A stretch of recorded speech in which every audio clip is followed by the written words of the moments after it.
तो धियम पाद पंकजम नमामि देवी नर्मदे। सभी शिव भक्तों, ओम नमः शिवाय। क्यों कहा जाता है नर्मदा नदी का हर पत्थर शिवलिंग?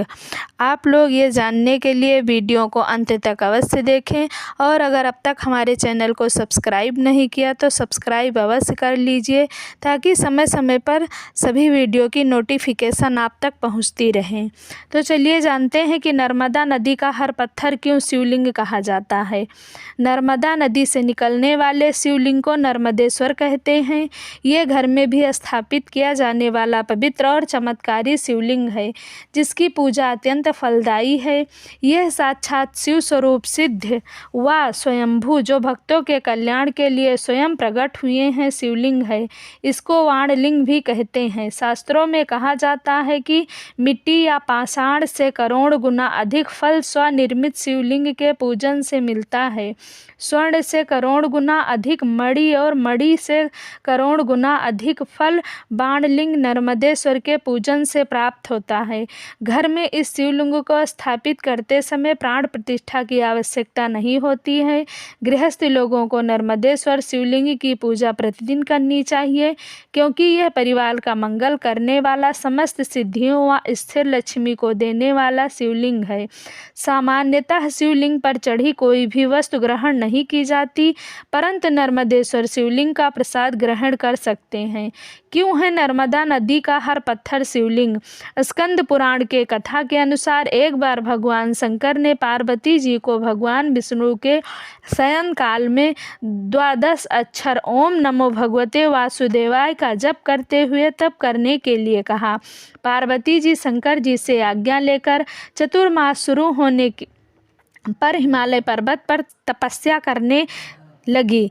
उनके साथ उनकी सखियां भी थी। पार्वती जी के तपस्या में लीन होने पर भगवान शंकर पृथ्वी पर विचरण करने लगे। एक बार भगवान शंकर यमुना तट पर विचरण कर रहे थे। यमुना जी की उछलती हुई तरंगों को देखकर वे यमुना में स्नान करने के लिए जैसे ही जल में घुसे, उनकी शरीर की अग्नि के तेज से यमुना का जल काला हो गया। अपने श्याम स्वरूप को देखकर यमुना जी ने प्रकट होकर शंकर जी की स्तुति की। शंकर जी से कहा, यह क्षेत्र हर तीर्थ कहलाएगा। इसमें स्नान से मनुष्य के सब पाप नष्ट हो जाएंगे। अद्वितीय है शिव जी की लीला। भगवान शिव यमुना के किनारे हाथ में डमरू लिए, माथे पर त्रिपुंड लगाए, बढ़ी हुई जटाओं के साथ मनोहर दिगंबर रूप में मुनियों के घर में घूमते हुए नृत्य कर रहे थे। कभी वे गीत गाते, कभी मौज से नृत्य करते, कभी हंसते, कभी क्रोध करते और कभी मौन हो जाते। भगवान सदाशिव मदन चित हैं। हमें उनके दिगंबर रूप का गलत अर्थ नहीं लेना चाहिए। उनके इस सुंदर रूप पर मुग्ध होकर बहुत सी मुनि पत्नियां भी उनके साथ नृत्य करने लगी। मुनि शिव को इस भेष में पहचान नहीं सके, बल्कि उन पर क्रोध करने लगे। मुनियों ने क्रोध में आकर शिव जी को शाप दे दिया, तुम लिंग रूप हो जाओ। शिव जी वहां से अदृश्य हो गए। उनका लिंग रूप अमरकंटक पर्वत के रूप में प्रकट हुआ, वो जहाँ से नर्मदा नदी प्रकट हुई। इस कारण नर्मदा में जितने पत्थर हैं सब शिव रूप हैं। नर्मदा का हर कंकर शंकर है। नर्मदेश्वर शिवलिंग के संबंध में एक अन्य कथा है। भारतवर्ष में गंगा, यमुना, नर्मदा और सरस्वती, ये 4 नदियाँ सर्वश्रेष्ठ हैं। इनमें से इस भूमंडल पर गंगा की समता करने वाली कोई नदी नहीं है। प्राचीन काल में नर्मदा नदी ने बहुत वर्षों तक तपस्या करके ब्रह्मा जी को प्रसन्न किया। प्रसन्न होकर ब्रह्मा जी ने वर मांगने को कहा। तब नर्मदा जी ने कहा, ब्राह्मण, यदि आप मुझ पर प्रसन्न हैं तो मुझे गंगा जी के समान वर दीजिए।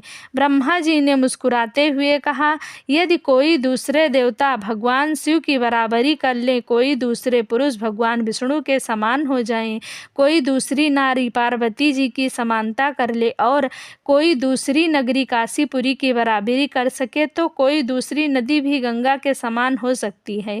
ब्रह्मा जी की बात सुनकर नर्मदा उनके वरदान का त्याग करके काशी चली गई। वहाँ पिलपिला तीर्थ में शिव जी की स्थापना करके तप करने लगी। भगवान शंकर उन पर बहुत प्रसन्न हुए और वर मांगने के लिए कहा। तब नर्मदा ने कहा, भगवान तुच्छ वर मांगने से क्या लाभ, बस आपके चरण कमलों में मेरी भक्ति बनी रहे। नर्मदा की बात सुनकर भगवान शंकर बहुत प्रसन्न हो गए और बोले, हे नर्मदे, तुम्हारे तट पर जितने भी प्रशस्तर खंड पत्थर हैं वे सब मेरे वर से शिवलिंग रूप हो जाएंगे। गंगा में स्नान करने पर शीघ्र ही पाप का नाश होता है। यमुना 7 दिन के स्नान से, सरस्वती 3 दिन के स्नान से सब पापों का नाश करती हैं, परंतु तुम दर्शन मात्र से संपूर्ण पापों का निवारण करने वाली हो जाओगी। तुमने जो नर्मदेश्वर शिवलिंग की स्थापना की है वह पुण्य और मोक्ष को देने वाला होगा।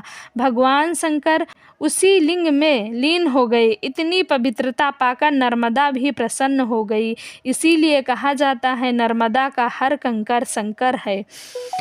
भक्त बंधु, अगर आप सबको मेरा वीडियो पसंद आया होगा तो आप लोग लाइक और सब्सक्राइब करें। कमेंट बॉक्स में जय नर्मदे हर लिखना ना भूलें। नमस्कार।